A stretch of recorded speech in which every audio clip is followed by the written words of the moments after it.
Well, folks, Coffee Break Tennis has been on injury watch all day long. It's the same thing after the Dimitrov match with Sinner.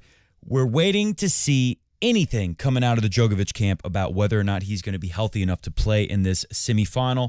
Big difference here is we had Darren Cahill's story about Sinner hitting on the indoor courts privately. There's no such story coming out of the Djokovic camp. I don't think that means Djokovic is not going to play at all. I expect him to play. No one knows if he's going to come out 100% or at least 100% of what he was in the Kaboli match. Djokovic cancels on-site practice ahead of Wimbledon's semifinal versus Sinner. That was the news of the day. Let me give some props to Kaboli. He played a lot better than I thought he would. Zoom into this one here. I don't know about you, but to me, that is the exact same shot that Djokovic hit on the second match point. Was it a second match point, I do believe? He didn't come in from the deuce side, but Roger served from the ad, I think, and came up and had almost the same exact passing shot. Kaboli said his idol is Novak Djokovic. Well, that was a pretty good impression of Novak Djokovic on center court by Mr. Kaboli. So congrats to you. Unfortunately, the next match point went like this. Oh, rewind that. So he gets out of, the balls are deep.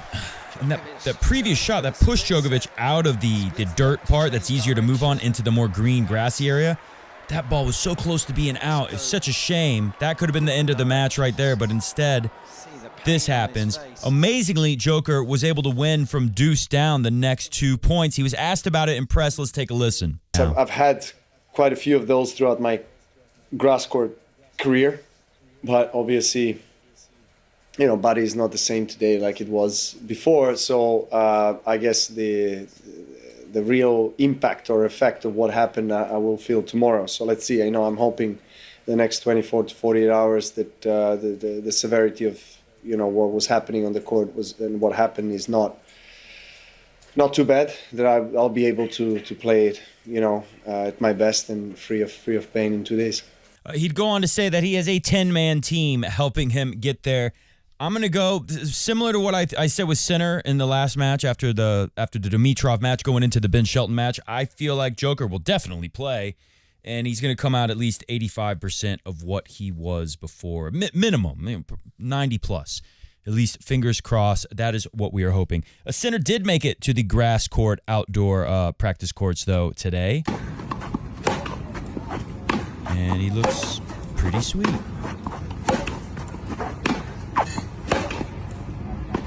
Whew.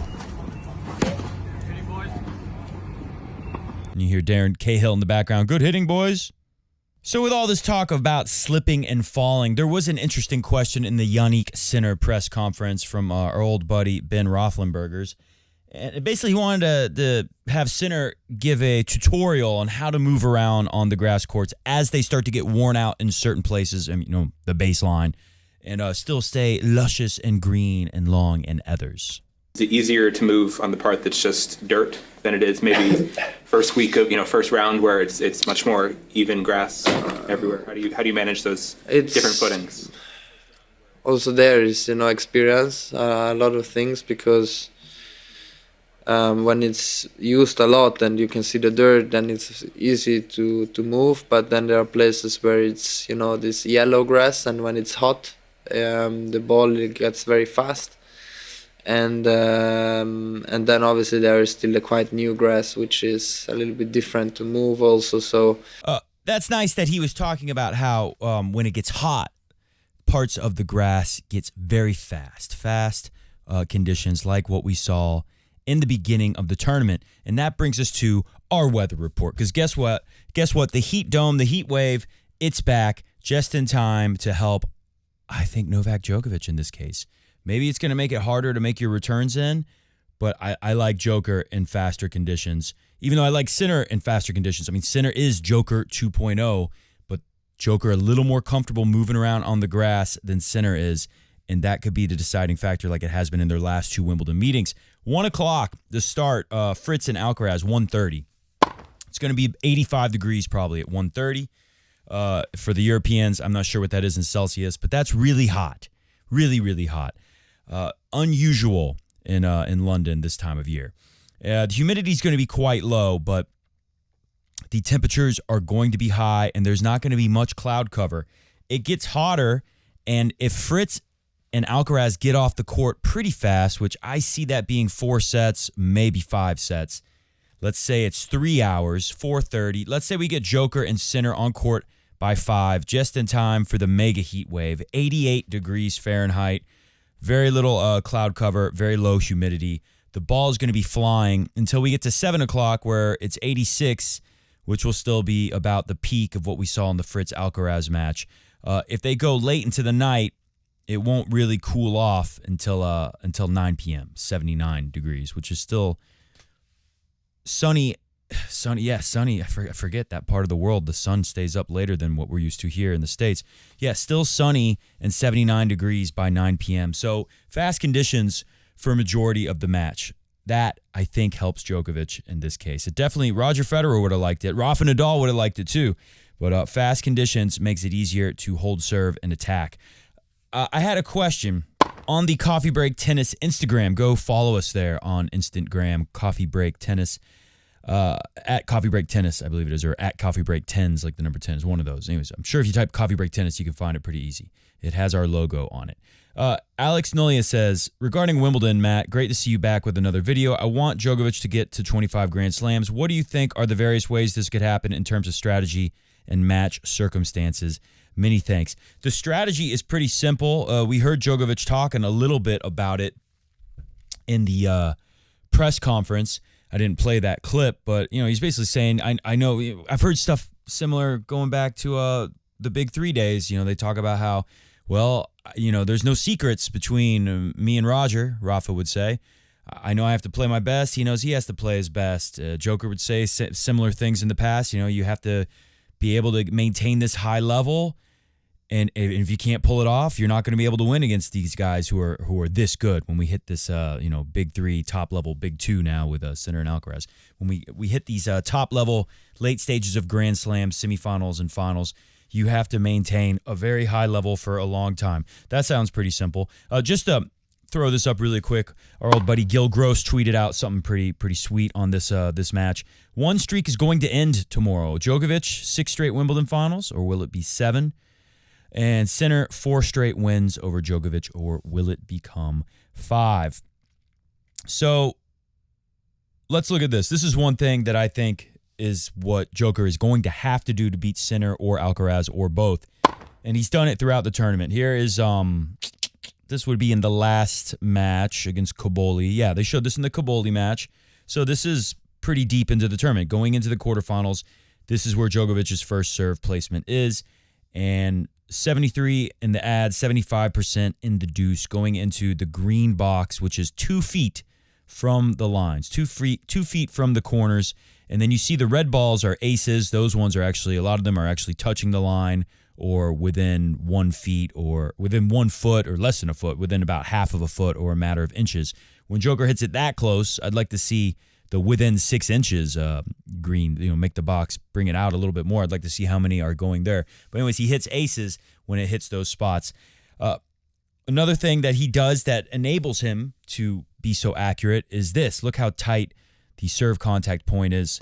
And then when you put it in comparison to Cobolli, it's stretched out way wider. Another thing that's helping him is look where Djokovic is putting the forehand.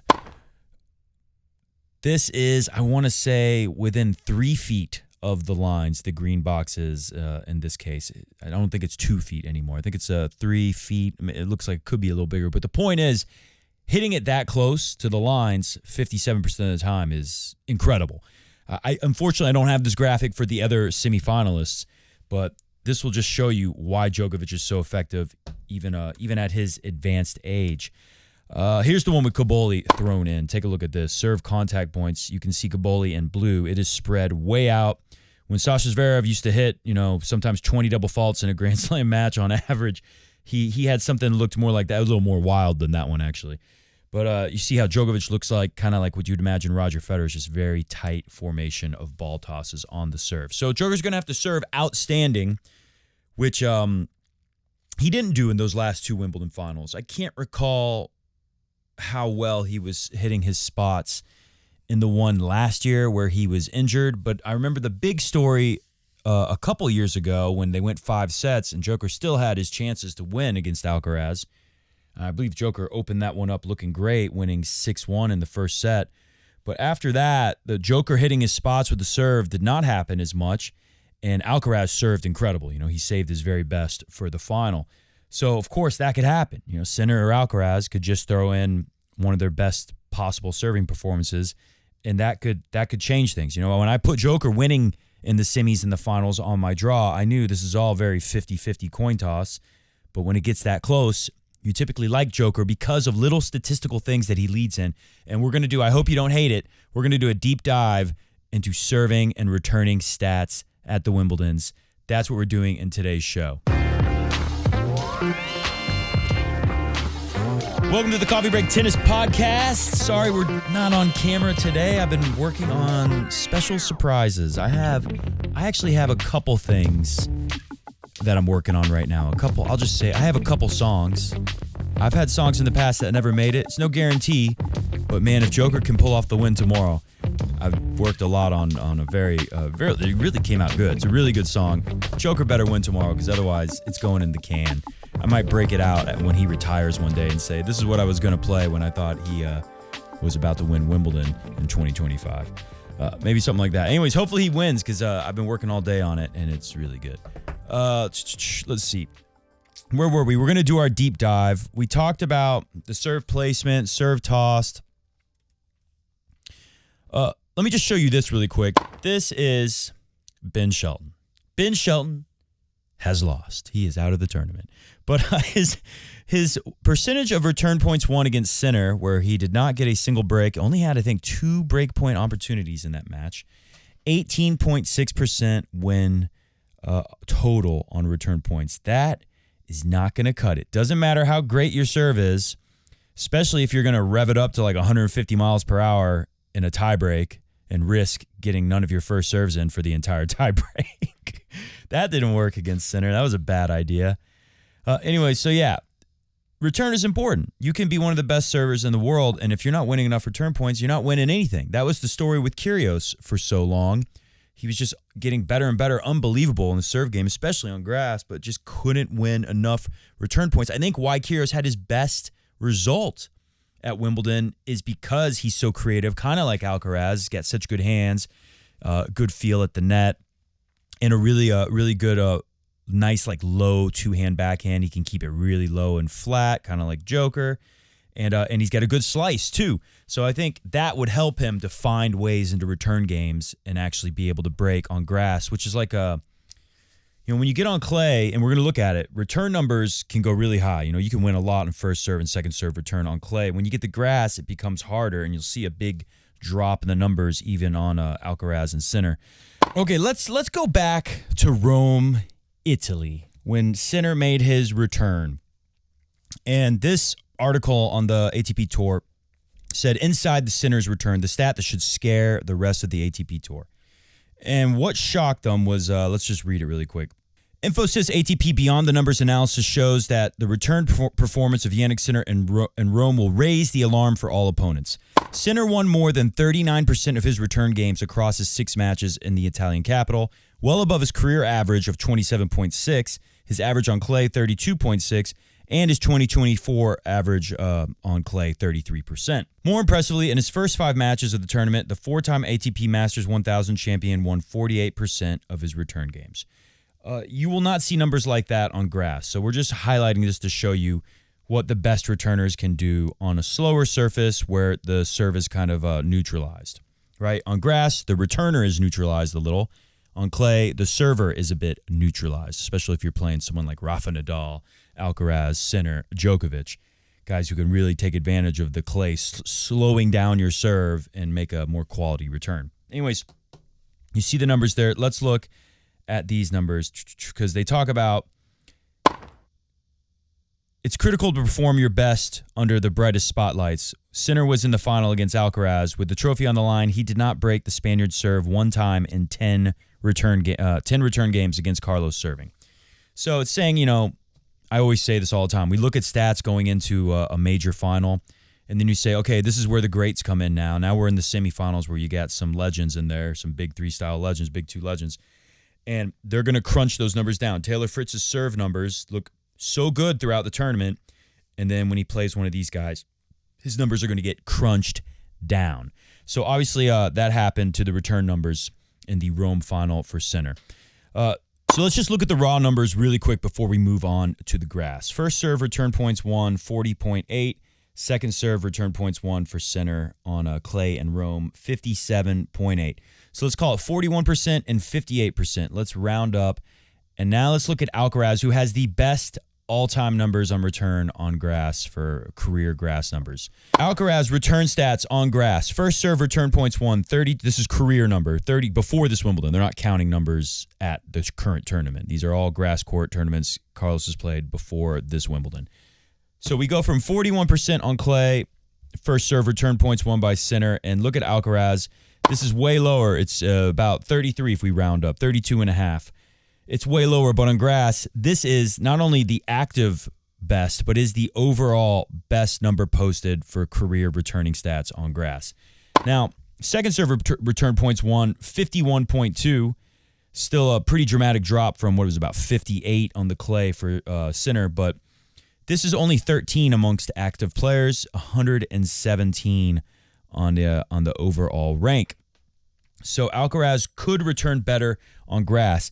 Now, what we're going to look at, and you can see Joker's right there too. First serve return points, career Joker is 30.7. Tommy Paul on the list, 30.1. Rinky Hijikata, 30.7. You know, he didn't do very well. I think he won a couple rounds, right? When Rinky was playing Ben Shelton in like the third round or the second round at least. Demon Hour's up there. Like you have to have a really good serve to go with this if you're going to win the major, if you're going to make it into the second week of the major, definitely if you're going to make the semifinals. So let's look at the numbers now. I took a long time gathering up all the data, and let's see where they are. And then we're going to put them together and look at some previous matches like the Alcaraz, Djokovic, Wimbledon finals they played before, the Sinner, Djokovic, and we don't have a lot of, I'm not going to take a 3-set match, but I will take the Fritz Sinner U.S. Open final from last year and look at how the numbers, how they get crunched by the other great player. So pre-Wimbledon grass numbers, we'll just go through this one more time, see how it stacks up. Alcaraz is 32.56 all-time, 30.73 for Joker. Sinner, 28.99. Fairly far off from Alcaraz and Joker. Second serve return numbers. Joker is the king here, 53.3. Sinner at 52.2. Alcaraz 51.2. We saw that he's like tied for 17th place all time there. These are career numbers. Now let's look at the last 52 weeks on all surfaces. First serve in, Joker is getting the most first serves in by 1.5% on Alcaraz. 65.8. 64.3 for Alcaraz. Fritz, 63.8. Sinner, 60.5. I'm only showing you this because I want to see, this is what they do normally in the last year, which hasn't been the greatest year for Djokovic. And then we'll look at what they're doing in this tournament. First serve win for the last 52 weeks. Fritz is the king, 79. Joker is right behind him, 76.8. Sinner should be second place at 78.4. Joker third, 76.8. Alcaraz fourth, 73. Second serve win percentage. Sinner is the king, 58.8. Alcaraz, 57.3. Followed by Joker, 55.7. Fritz, 55.6. These numbers are all really close. Here is Wimbledon. This is where we are right now. First serve in, Joker's leading by a lot, 71. Alcaraz at 64. Fritz at 63. Sinner at 61. First serve win percentage, you would expect Fritz to be on top, and he is. 85% win on first serve at this year's Wimbledon. Sinner at 82, Joker at 79, Alcaraz at 77. He's the bottom on the first serve win numbers. This is his serve, not returning. Second serve win numbers, Fritz is on top, 69, Sinner at 64, Joker at 60. Alcaraz way below Fritz and Sinner, and way below Joker too, more than 10%, 53% win on second serve. How does this guy elevate and win the tournament the most, though? All right. Now let's look at return, because this is a big factor. And we just saw that's why you don't have to have the best serving numbers on grass in the world if you have the best returning numbers on grass of all time. First serve return points won. Djokovic, 145. Now, with Wimbledon, they just show you the total number of points won. You don't get the percentage. So that's kind of annoying. But I'll do my best to show you how many sets played, and we can kind of calculate from there. So Djokovic is on top, and by a good bit. 145 first serve return points won. Alcaraz 122, Fritz 114, Sinner 86. And then I have Sinner adjusted because look at the sets played. Amazingly, Djokovic, Alcaraz, and Fritz are played about the same amount. Joker's at 18, Alcaraz at 19. Fritz is, I call it 19 and a half because there was the one, what's his name? Jordan Thompson had to retire down 3-0 in the second set. So I'm calling that 3-0 a half a set. I mean, really, it's just 3 games. We could just throw it out and say it's 19. So they're about tied. Sinner has played considerably less, and that was 2-2, I believe, in the third set when Dimitrov retired. So that's only 4 games. We're calling it 14 and a half sets. This is how many games you see next to the number of first serve return points won, how many games they've actually broken serve. So Joker's broken serve 31 times over 18 sets. Alcaraz 27 over 19 sets. Fritz 19 games he broke serve over 19 sets. And then Sinner is 20 breaks over only 14 sets, 14 and a half if you want to count the 2-all with Dimitrov. If you adjust, it's 26 games. So Joker's still on top. If you adjust, it's 112. That's if we add 30%. We say that 19 sets compared to 14 and a half is about 30% more. So I added 30%. That puts Sinner at 112 behind Alcaraz and Djokovic by a good bit. And keep in mind, Djokovic is 18. He's 1 set shy, so you could add 5 points there a game. So Joker's pretty far ahead win on first serve return points in this tournament. I know Alcaraz has the all-time numbers career going into this tournament, but Joker, my pick to win, he is the one doing the best here thus far. Fritz, we should say, had to face 2 really big servers in the first 2 rounds, so maybe that hurts him a little bit in these numbers. Second serve return points won. I adjusted at the bottom again for Sinner too. Djokovic on top by a lot. 133, Alcaraz 113, Fritz 110, Sinner 94. If we adjust, Sinner at 122. If we adjust Djokovic, I think we could add 5%. So put Djokovic at about 140. He's pretty far ahead winning on first and second serve return points. Now, we can argue all day and say that his draw is easier or somebody else's draw is easier, and maybe that's true. I'm not looking at the total draw and trying to really account for that. The only thing I said was, Fritz faced some really big servers in the beginning. But let's look at how this actually works out when we get to the big matches of Histoire. We will start with Djokovic last year Wimbledon final with Alcaraz. Djokovic is coming off the knee surgery. The score is 6-2, 6-2, 7-6 in favor of Alcaraz. Some of these, for some reason, didn't put the match score in, and I'm not going to remember all the match scores, but we have the stats. So let's look. What was Alcaraz able to do on the return front? All we can see is first and second serve won here, and Joker's numbers, you can see that he didn't put a dent in to Alcaraz. Alcaraz 59% first serves in, so he's going for it. 6 double faults, really going for it. And he's winning 84% on first. He's winning 51% on second. So Joker did not do a great job getting his numbers down. You want to get his second serve number.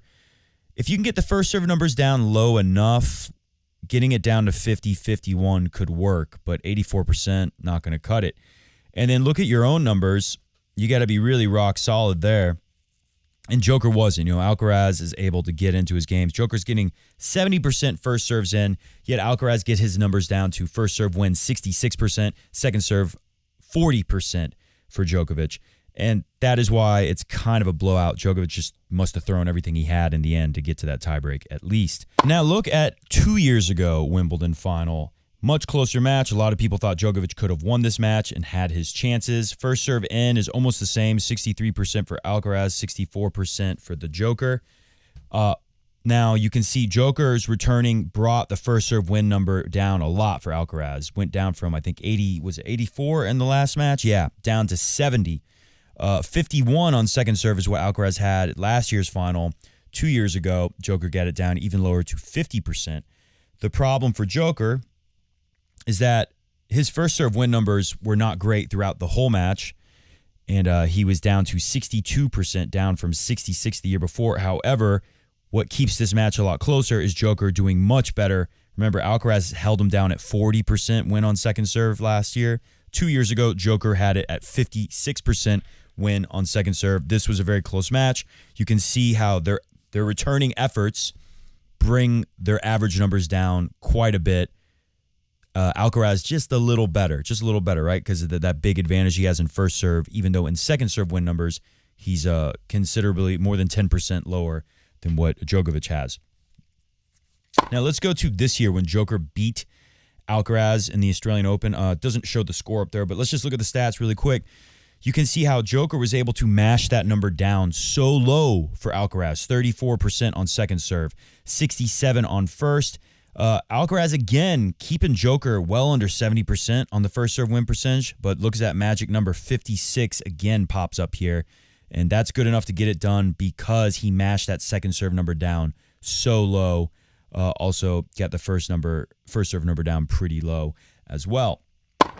Now let's look at this year's Roland Garros, where Sinner won in straight sets.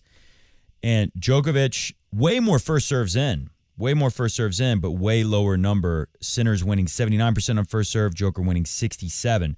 Sinner winning 60% on second serve, Joker winning only 55%. Those numbers are so far ahead that he was only able to break serve, of course, one time, and that was the first time Joker broke Sinner in going back to 2023 would have been the last time Joker broke the serve of Sinner until this Roland Garros match.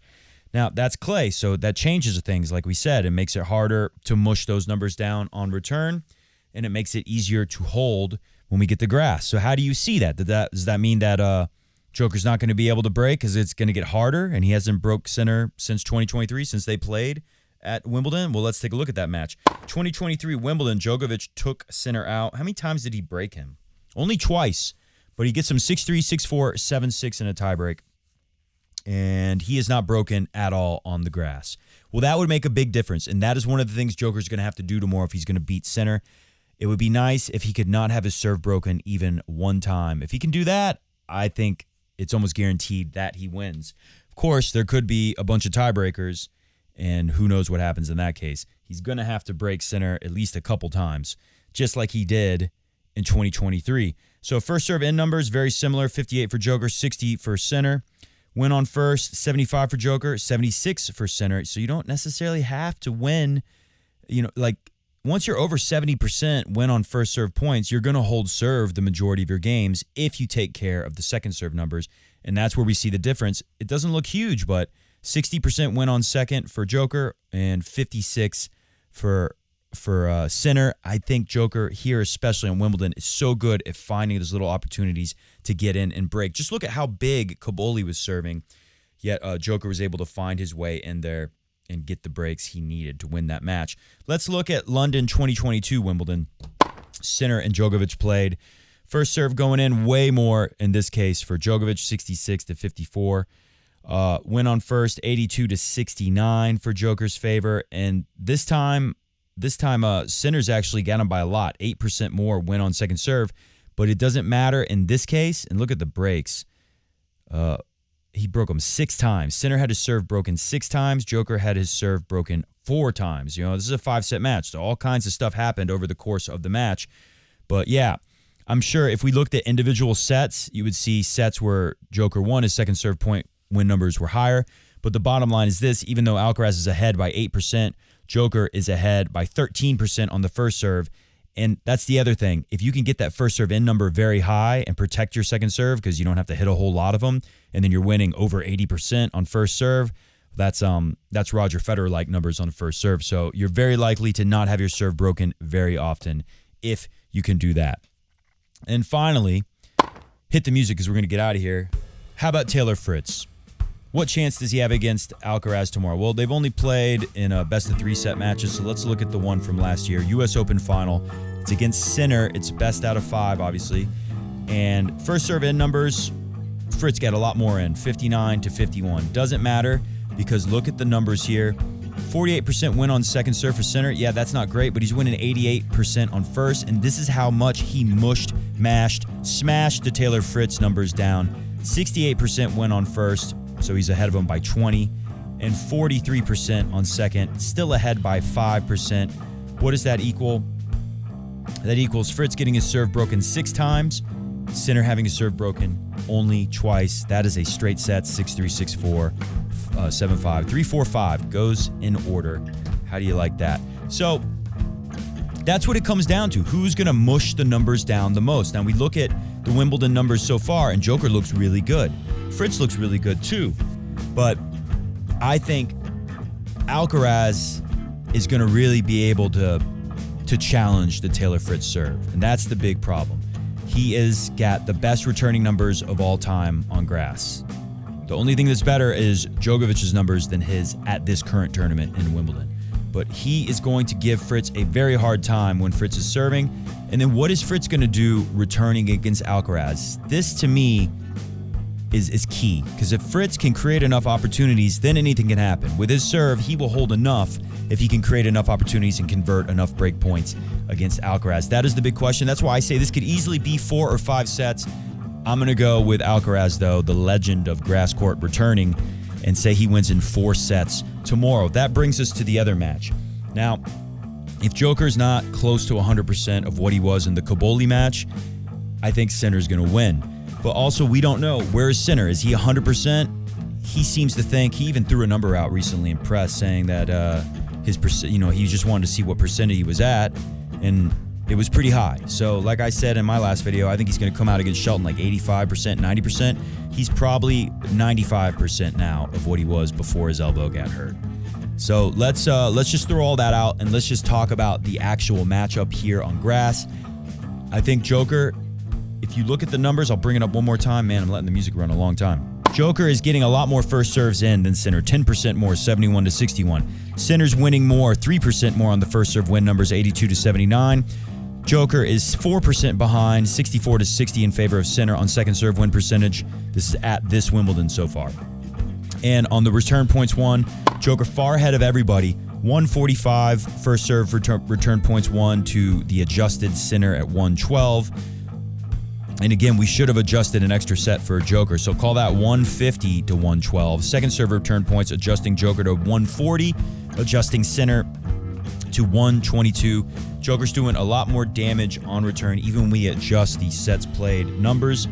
Also, don't forget, 31 games to 26 games adjusted. We should adjust Joker up a little bit too, so call it 33 games to 26 games broken serve. Either way you slice it, he's considerably ahead.